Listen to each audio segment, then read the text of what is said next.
But like you're saying, you're talking about authentic stories.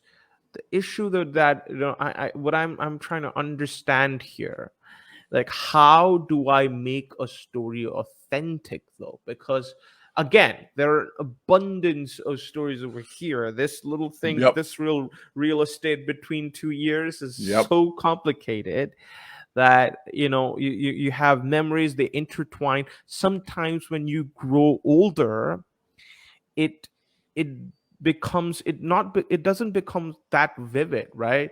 Memories intertwine, they Yep. change, the details change. So how to really make it authentic? Well, it's practice. And one of the things that I say all the time, it's to me one of the most important aspects of how do I go forward with this is I frame my life as practice. Like I'm always practicing to be better, just like a doctor or a lawyer. They're always, good doctors are always reading. They're always trying to stay up. And so the thing is here's some ways to answer the question about authentic stories.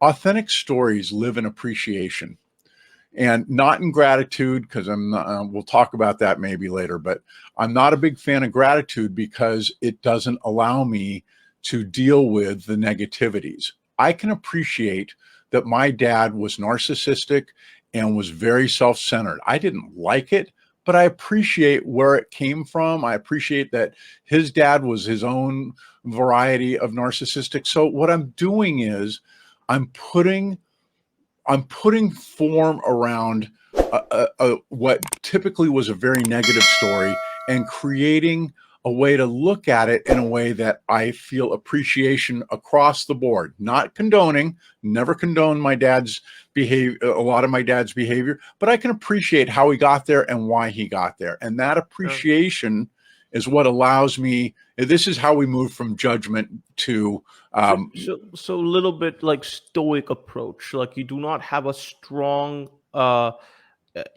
emotion driving your narrative.